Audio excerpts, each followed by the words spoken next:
Určite sú videá typu vstávaj skoro, makaj celý deň a budeš top, že budeš proste najviac úspešný človek na svete, budeš milionár, bilionár, ja neviem čo všetko. Alebo napríklad len taký Stephen Goggins.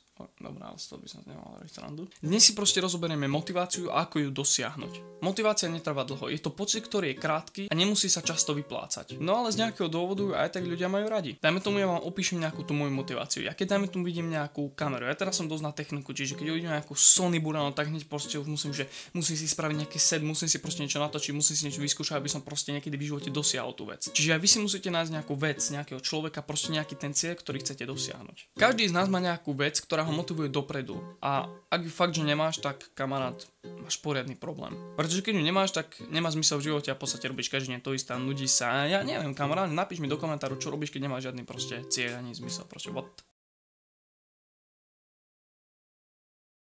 Čo keď ti poviem, že môžeme mať plat ako Andrew Tate, alebo možno ešte väčší plat? Stačí len chcieť a makať tak, že tvoj mozog bude mať väčšie bicáky ako Ronnie Coleman. Poďme, ideme všetci, čo toto video pozeráte, ideme všetci progresovať a ideme urobiť zmenu.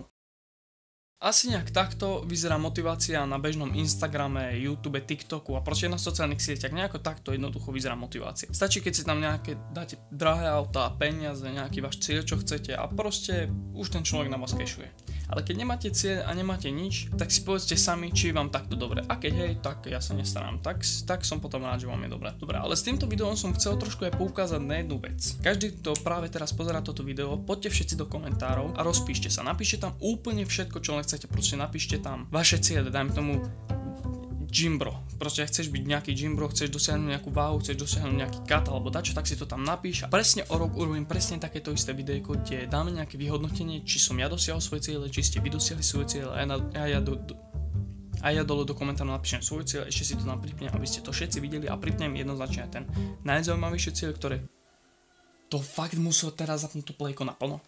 Ja neviem, kde som skončil reálne. Proste o rok od všetkých vás proste vypýtame si Instagrame a takto si poviem a všetkých sa vás opýtam, že ako ste si dosiahli svoj cieľ a som zvedavý a dúfam, že všetci to dosiahnete. Či ste už gym bros, či už chcete kameru, či už chcete proste, ja neviem, futbalista, hocičo, proste hociaký váš cieľ, ktorý teraz máte, kľudne si aj rozpíšte, vypíšte sa aj komentáre sú teraz momentálne pre vás. Ja tam znovu napíšem svoj, ako som povedal, no a uvidíme o rok, že čo všetko sa zmení. No ja vám ďakujem veľmi pekne, že ste toto videjko dopozerali a sem. Dúfam, že som vás namotivoval aspoň na to, že pôjdete do tých komentárov a napíšete si tam svoje ciele, ktoré chcete dosiahnuť. No a o rok urobíme vyhodnotenie. Takže vám veľmi pekne ďakujem. Nezabudnite na like, odber, veľmi to pomôže mojej tvorbe. No a vidím sa u ďalšieho videjka, takže čaute.